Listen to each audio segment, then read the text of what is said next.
Alright, welcome to 3Con Commentaries. This is your host, MagMongoSlade. The purpose of this video is to talk about all of the individuals who have been fired from WWE recently, even within the last year or so.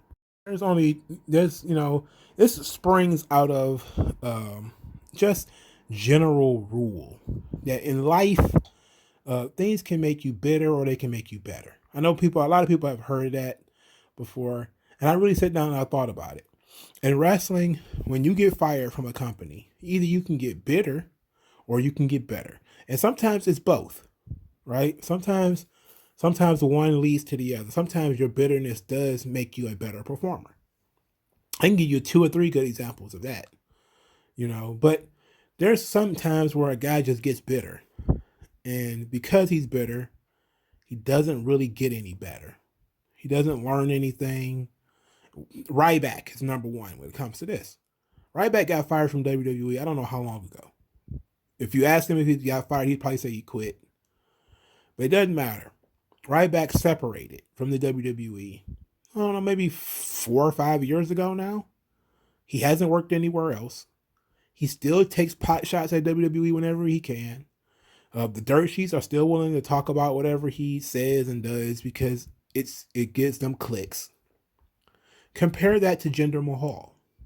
Jinder Mahal was fired from WWE. What did he do? He hit the bottle pretty hard. He talked about his struggles with alcoholism.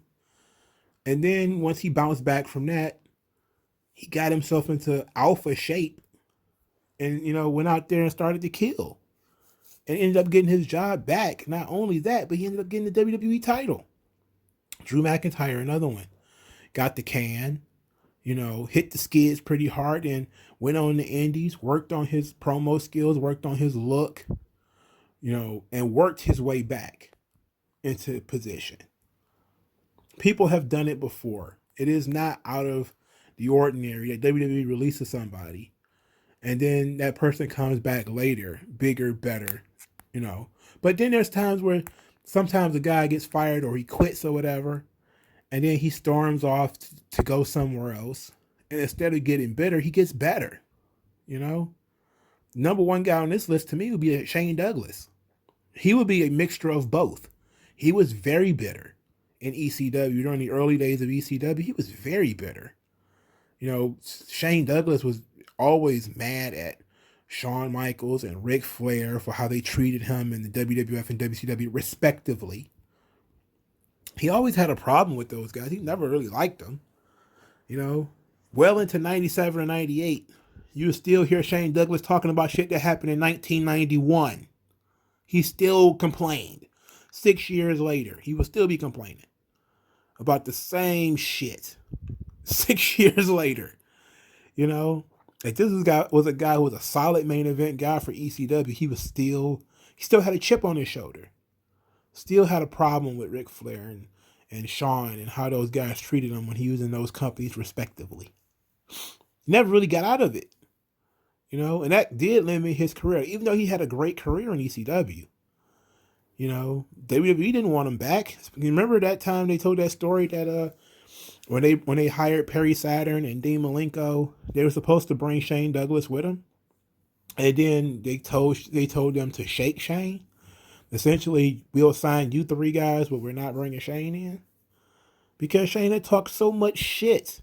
He had been such a bitter asshole when the whole time he was separated from WWF that, they didn't want to deal with him. And to this day, Shane Douglas still does the same shit that same problems that he's always had. And it's been years. It's been over 20 years. For a lot of this stuff now, and Douglas is still on it. He just never let it go. Now he is in a situation where I would say he did get so much better. He was the franchise. He was really good. But he was a guy who had his problems. He never overcame.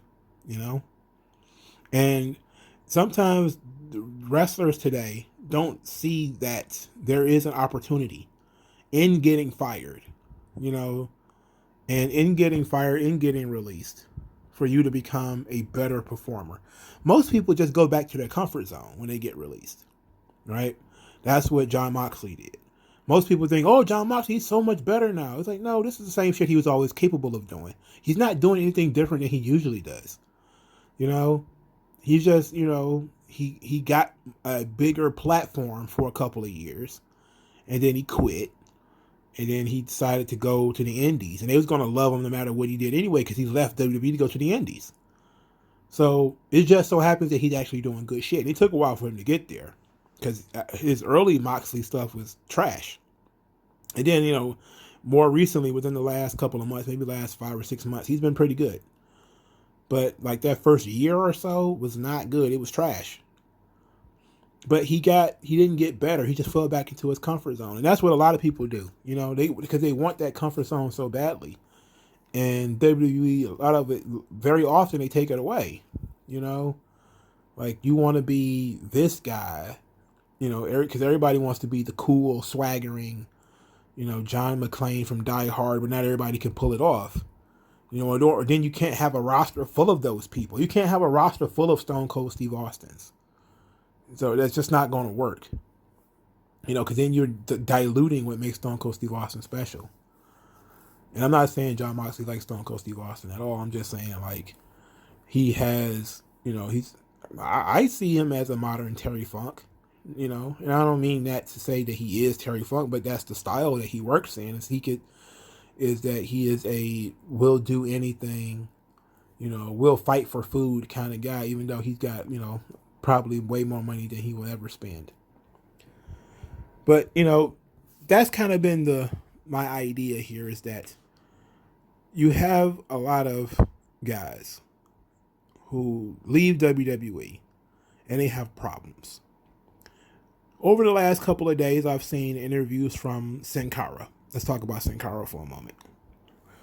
Cara has been doing a lot of chitter chatter about WWE, and one of these interviews, I think it might have been one long interview, was that he says that he asked for his release after he was told that Sin Cara is dead, and then he complained that you guys never really did anything with me. You never really gave me a chance. And there's always going to be an element of truth to that. Even though he was in WWE for a long time, you never really got a prolonged push from Sin Cara. You never really did. You already get that on 1 minute, off 3 minutes. Like, he talked about this, right? He said, like, okay, I would be on TV 1 minute and then be off for the next 4 weeks. I would be on TV 1 week, off 3 weeks. On 2 weeks straight, off 6 weeks.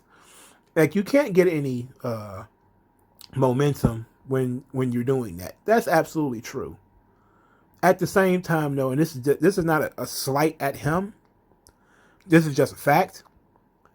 The fact is, the guy who's playing Sin Cara, when that character was released in 2020, I believe, or 2019 or whatever, that guy was a second line performer. The first guy they gave that gimmick to quit long before that. The first guy they gave the gimmick to was shit. Was Mystico, the original Mystico. He's back in Mexico now making more money again. So Sin Cara was a gimmick you inherited from somebody else. It was never meant for you. You were just there to fill in. So the truth is, Heyman told you the truth. That's strange. Sin Cara was dead. You should have rolled with that. You should have just said, okay, well, unmask me then. How about that? Sin Cara is dead. You're right. This was a gimmick that was given to somebody that was not me. This is not for me. This was for Mystico. I just happened to be in the goddamn suit because he was hurt. Now, take this shit off of me then. Like, if that's going to be the case, take it off of me. Unmask me. He was already feuding with Andrade, from what the article said. He was doing feuds with Andrade because they had brought up Catalina back when she was allowed to be on TV.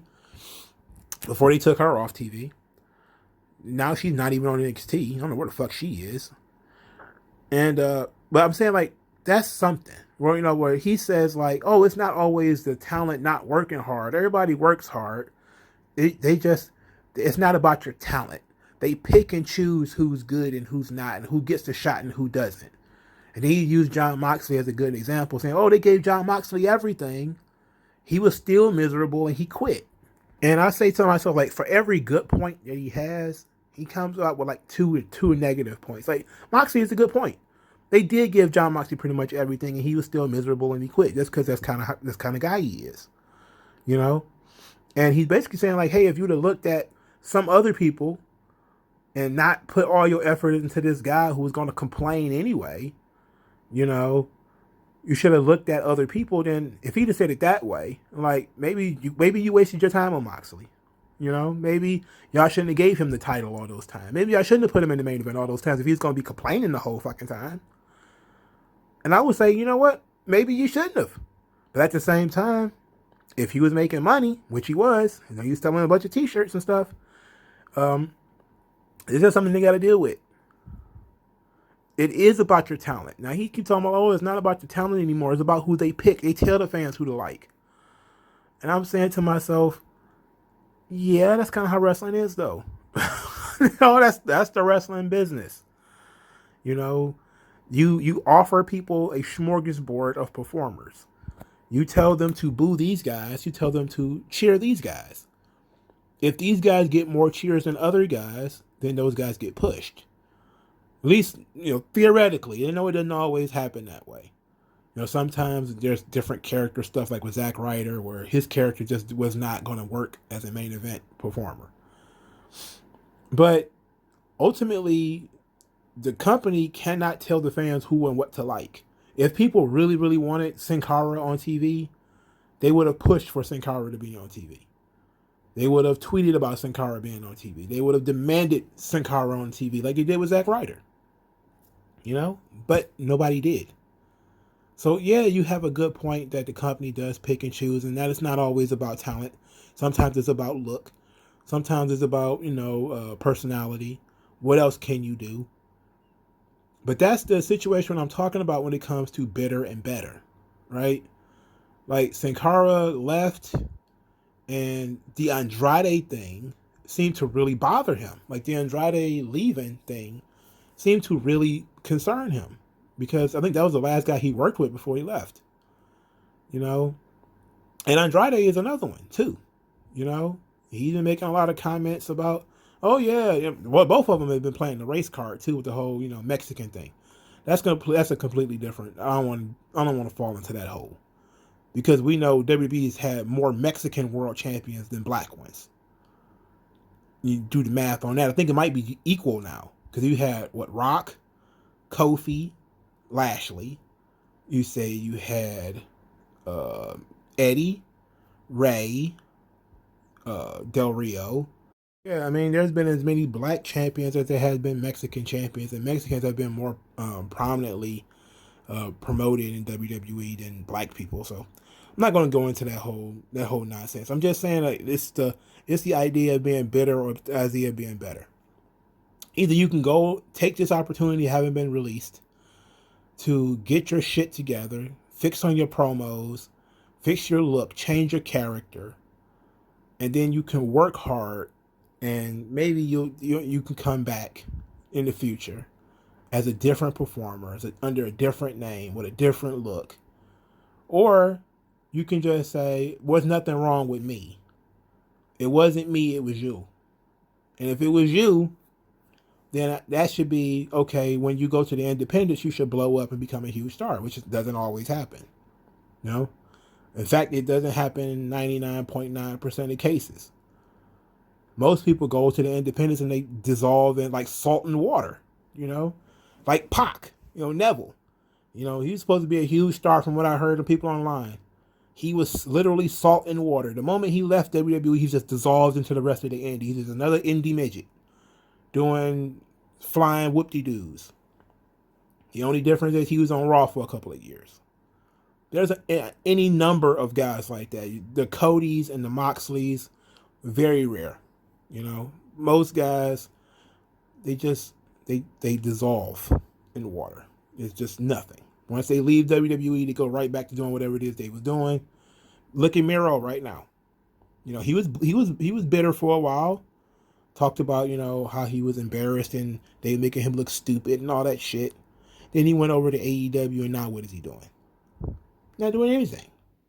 He's collecting a fat check probably, but he's not making any impact.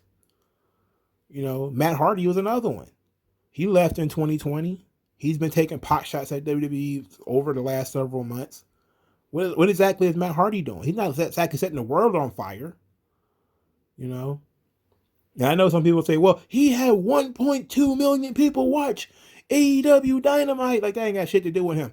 That was Chris Jericho and Mike fucking Tyson. And no competition. Nothing else was on.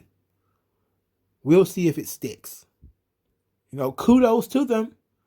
But we'll see if it sticks. So it's a situation where it's got to be, you got to use this opportunity. And I see like a lot of the female wrestlers, a lot of the women who left, they have the right mentality. Chelsea Green, Mickey James, they were just kind of like, okay, career goes on. Either we'll come back or I'm just going to go out there and do me. Mickey James is like, I'm going to go out there and do everything they said I couldn't. Maybe they said she was too hurt, she was too old, or whatever. She's gonna go out there and prove them wrong. I'm all for it. Go for it. Go out there and do better. But a lot of these guys nowadays seem to be the problem. I know Evilise, she got released from AEW and basically just blamed Thunder Rosa for every goddamn thing. And that's another problem. There's always gonna be people to blame. But the one thing I will say about Cody Rhodes is he made it clear, like, if you make yourself undeniable, then you got a good point. That's a good point. Make yourself undeniable. People have a hard time doing that. Because either and the wrestling media helps, because they always because they kissing up. They want you to do interviews and to, bring attention to their stupid website. So there's always going to be, oh yeah, how were you held back today? Tell me about all the times you got held back. All the ideas that you pitched that didn't turn out. They didn't say whether, were you really working as hard as you could? You gained a little bit of weight here and there. It was a struggle. You weren't really that good of a promo. Not all the critiquing that they do on their websites when they talk about how, well, this guy just doesn't have it. All that kind of goes away when you've been released and now you're sitting on Zoom talking to them. Then all of a sudden it's, oh my God, I can't believe they didn't do anything with you. I mean, you're so talented. And there's so many people there who are so talented. And then when they have people on TV, it's like, he suck. He just doesn't have it anymore. His look, his yada, yada, yada, yada, yada, yada. It's like this bullshit. Like on Raw, there were so many people who were tired of Humberto Carrillo when he was getting pushed. When Heyman was pushing Humberto Carrillo, those people who wanted him dead.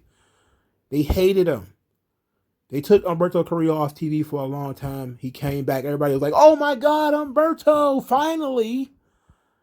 It's like, damn, sometimes it's not really, sometimes it's you, sometimes it's not you. Humberto did come back in better shape. Got to give him credit for that. The guy came back looking great. I mean, he did. So there was reason to get excited.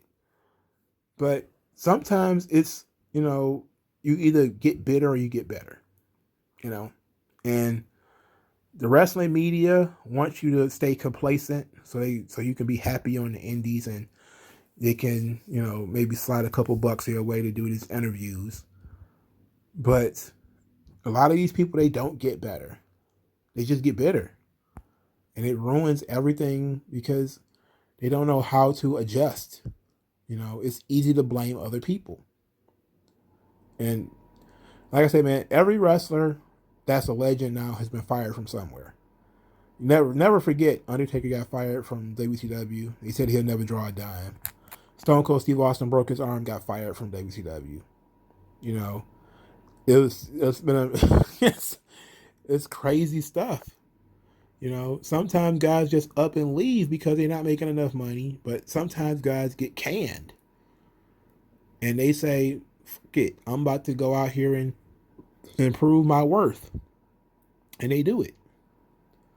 So that's the only thing I got to say.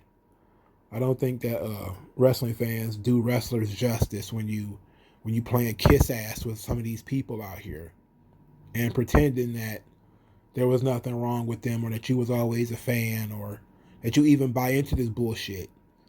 You know, look, Sin Cara is not a bad performer. I didn't hate him. Don't dislike him. But no, look, we're not wanting. We're not missing Sin Cara. He doesn't have. I haven't seen anything even from when since he left that shows me that what he carried to the ring or what he brings adds anything. You know, he's been gone for months and we don't know what the fuck he's been doing. He changed his name, but the mask is pretty much the same. So really, what are we doing here, man? I don't know. I'm not sure, but it was an interesting article to read at least. You know, and I know it sucks to be able to to say to people, look, man, maybe you just didn't have it. You know, that's the truth. But I mean, whoever he was doing that interview with, I think it was Fightful. It might have been Sean Ross Sapp. Think about that for a moment. You'd have put Unico on top with Roman Reigns. What do you think they would have said about that? Think they would have been excited? They would have said it was a big deal. Unico. Sin Cara. All right? What if they would have did that? People would have acted a fool. Like, what? This is not serious. This isn't stuff serious people do. Not seriously going to put Sin Cara, a guy who is a replacement wrestler, on top with Roman or on top with Rollins or The Fiend. No, it wouldn't have worked. But I'm not saying that the guy didn't have any talent. I'm not saying that he wasn't limited by the gimmick. I will even admit that the gimmick was limiting. He had his face covered. Right? His face was covered. He can't emote with his face covered. They should have unmasked him. It would have been so much better. But apparently nobody thought about that. So, I don't know. But I think he needs to get it together. And so many other people do too. Because this is becoming a recurring theme of guys who leave and they just complain and complain and complain and complain. It's been this way for about 15 years now. Since like 2005, 2006 or something like that. Since the TNA days. And there was some people doing it in WCW when there wasn't a lot. You know, it wasn't a lot of people doing it in WCW. But there was a lot more people doing it in TNA. A lot more people doing it now. Nothing's wrong with me, it's all you. And that's not the case. Sometimes, dog, you just suck. You're just not good enough. You're not good enough to be at that level. You hit your ceiling. You know? You was the Intercontinental Champion or something like that. You hit your ceiling. And that's it. That's all you needed. I mean, sometimes that's just the truth, and there's nothing wrong with that. You know, maybe you did need to go change up something else. You need to go get a neck tattoo like Cody did or something. Or you just need to be a big fish in a small pond like Cody was when he was ROH champion or whatever. Like sometimes that's the benefit is, you know, you become a upper mid card guy in WWE. You hit your ceiling and then you say, fuck it, I've hit this ceiling, I'm out of here. And you go to ROH or you go to TNA or something like that. And you get to be a big fish in a small pond because you're an upper mid card WWE guy, which means you're a main eventer somewhere else.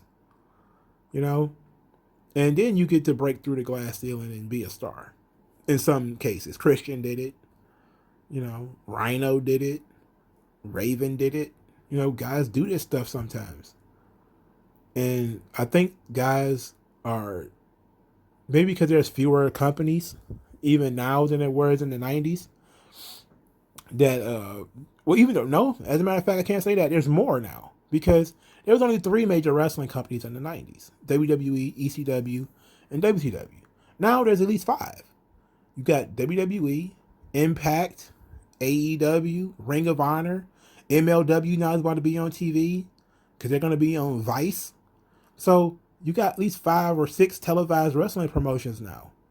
All the more reason for you guys to walk off if they can. If you think you hit a ceiling and you think you can go further, there's multiple other opportunities out there for you. Sometimes it might be smarter for you to quit and go do something else like Moxley did. That might be the best. But, you know, getting online and talking shit is dumb. It's just a waste of time because it's only going to make people overanalyze how you were as a performer and finding holes in your game that you would rather people not realize. But thank you guys for your time. Like this video, share this video, subscribe to the channel, send cash via the Cash App or via Subscribe Star, whatever makes you feel better.